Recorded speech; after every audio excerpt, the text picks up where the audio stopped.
Kakababa pa lang ng babaeng mahabang paa sa kotse. Sa hindi inaasahang pagkakataon ay napatingin na lamang ang lalaki sa suot nitong damit at nakitang may butterfly tattoo ito sa bewang. Ang imahe ng butterfly sa iyong baywang ay napakakakaiba. Jiek Ton, anong ginagawa mo? Dad, hindi mo ba narinig ang sinabi niya, isa siyang bastard? Sa pagkakataong ito ay tumingin ang lalaki sa ama ng dalaga at nalaman niyang may mga problema ang puso nito kaya pinaalalahanan niya itong pumunta sa ospital para sa pagsusuri. Bagamat hindi siya naniniwala, dahil magiliw na pinaalalahanan siya ng lalaki, pumunta siya sa ospital para sa pagsusuri. Sa hindi inaasahang pagkakataon ang lahat ay tulad ng sinabi ng lalaki. May problema talaga, may tumor siya sa puso. Sa kabutihang palad, maaga itong natuklasan. Ang operasyon ay kinakailangan kaagad, kung hindi, ang mga kahihinatnan ay maaaring hindi mahuhulaan. Sa sandaling ito naalala ng lalaki na siya ay nahulog at nataman ang kanyang ulo kagabi, na naginip na ang isang matandang pilak ang buhok ay lumitaw at sinabing tuturuan niya siya ng lahat ng kanyang mga kasanayan sa medikal. Parang totoo ang lahat pero hindi pa niya alam. Gustong pasalamatan siya ng tiyuhin sa pagliligtas sa kanyang buhay kaya nagpasya siyang pakasalan siya sa kanyang anak na babae. Pero ang sabi ng babae ay isang bastos ang lalaki dahil kahapon ay sinilip nito ang palda nito at nakita ang tato sa bewang nito. Ngunit talagang nagtiwala ang kanyang ama sa lalaki. Pagkatapos ng ilang sandali na pagtatalo, nagpasya silang subukan ito. Kinabukasan ay naghanda sila ng masaganang pagkain at nag-imbita ng 4 na magagandang babae, na pawang nagpapanggap na mga anak niya. Maaari kang pumili ng sino man bilang iyong asawa, at mayroon kang pagkakataon na magmana ng aking mga ari-arian.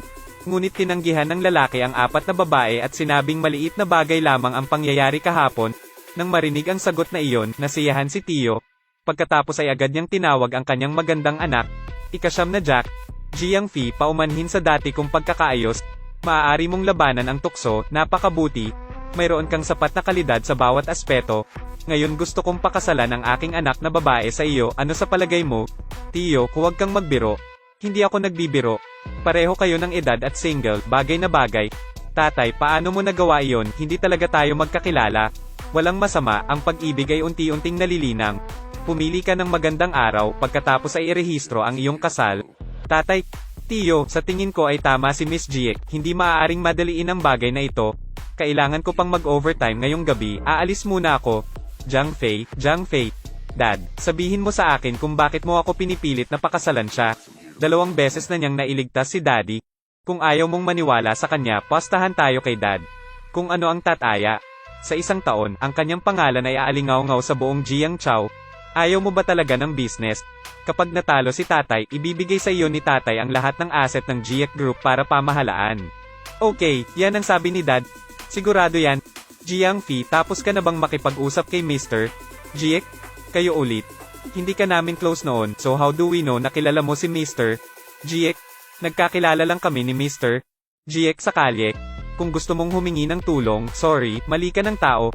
Nagkita sa kalye, kaya nagkataon lang ang pagkikita niyong dalawa.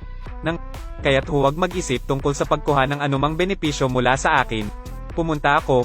Kuya, nagkunwari siyang hindi kilala si Mr. Jiek para dayin tayo. Jiang Fi, hintayin mo ako, hindi pa tayo tapos. Halo, ako si Jiek Ton.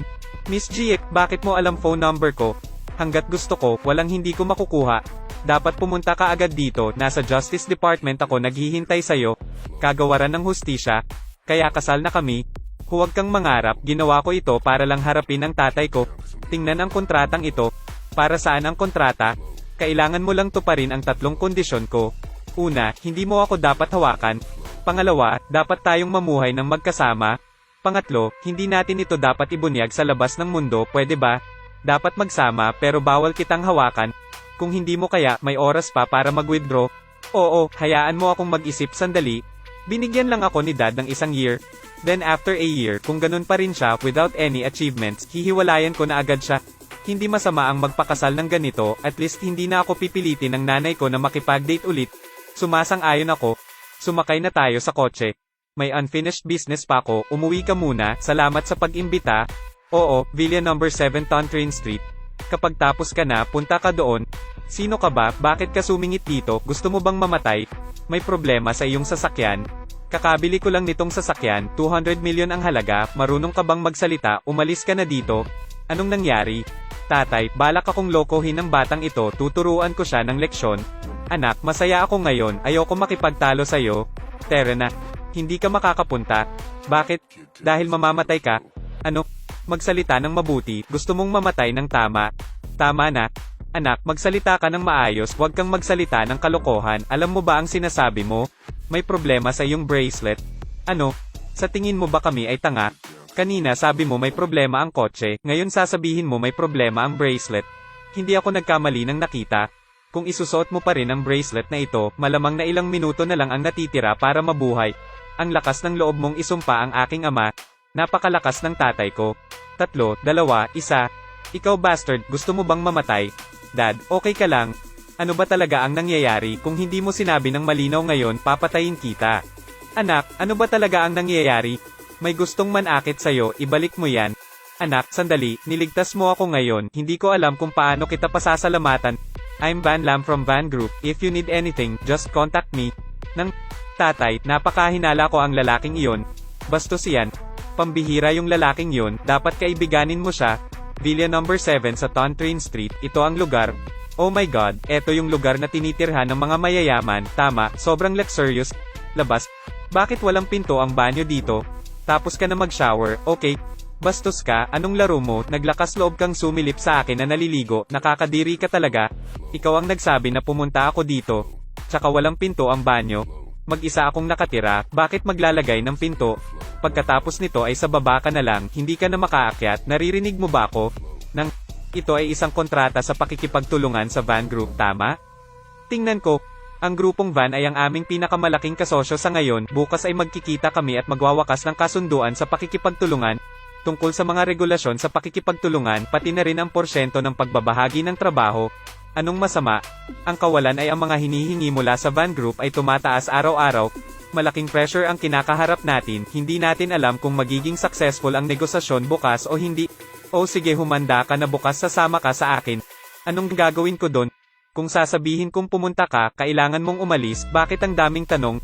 I want to remind you, bukas maraming importanteng tao, kung wala kang alam, wag mo akong kausapin o guluhin, naiintindihan mo ba? Hindi kita guguluhin, kahit na makakatulong ako sa iyo. Kaya anong karanasan mo sa larangang ito para matulungan ako? Wala naman. Repairman ka lang, ano ang maitutulong mo sa akin? Kukunin ko ang telepono saglit. Halo ito na, Jiang Fi, gumawa ako ng date para sa iyo. Nay, huwag mo na akong isama sa ibang date.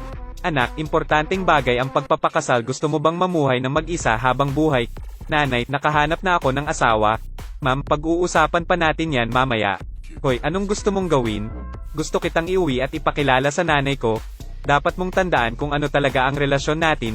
Nakita kitang naliligo kanina, kaya hindi ba dapat ako ang managot sa'yo? Ikaw bastard, pervert ka. Ikasyam na Jack. Kaya may mga damit ka rin na ganito. Tama, alam mo ba kung ano ang logo na ito? Maghintay ka dito sandali, babalik ako kaagad. Bakit ang lapad ng sapatos na ito? Ay, hindi ba si Jiang Fi iyon? Truong Fi, anong ginagawa mo dito? Ngayon ang araw ng pagtutulungan ng dalawang kumpanya. Sales director ako ng Van Group. Natural lang na nandito ako. So bakit ka nandito? Dumating lang ako para tingnan kung hindi pwede. Akala mo ba hindi ko alam, repairman ka lang, walang kinalaman sa iyo ang party na ito. Bakit wala? Sabi ng asawa ko pumunta ako. Sino ang iyong asawa? Jiek Ton. Jiang Fi, niloloko mo ba ako? Alam mo ba kung sino si Jiek Ton? Syempre alam ko, siya ang golden lady ng Jiek Group. Alam mo, pero kalokohan pa rin ang sinasabi. Sa kasalukuyan si Miss Jiek ang direktor ng Jiek Group, siya rin ang pinakamagandang babae sa Jiangzhou. Kung sasabihin mong asawa mo siya, ako ang nanay mo. Truong Fi, magsalita ng maayos. Truong Fi, ito ba ang matandang kaklase na madalas mong pag-usapan? Tama, bago ako naging bulag para magkagusto sa isang walang kwentang tulad niya. Dati sobrang cold niya sa akin, ngayon hindi na niya ako deserve. Ang cute kaya niya Jiang Fi. Truong Fi, para sa huling 6 na buwan palaging nangunguna sa mga benta, ay na-promote sa sales director. At isa ka lang ordinaryong manggagawa, walang talent, puro katarantaduhan lang. Wala akong pakialam kung maniwala ka o hindi. Jiang Fi, hindi ka madaling umalis. Repairman ka lang, pero naglakas loob kang sabihin na asawa mo si Miss Jiek. Kung magkita kayong dalawa, tingnan natin kung itataboy ka ni Miss Jiek. Hindi ko alam kung matatanggal ako o hindi, pero wala ni isa sa inyo ang makakatakas. Jiang Fi, naglakas loob ka pa ring takutin kami. Kung nagsasabi ka ng totoo, tawagan mo si Miss Jiek dito, huwag ka lang magsalita ng kalokohan. No need to call me, nandito na ako.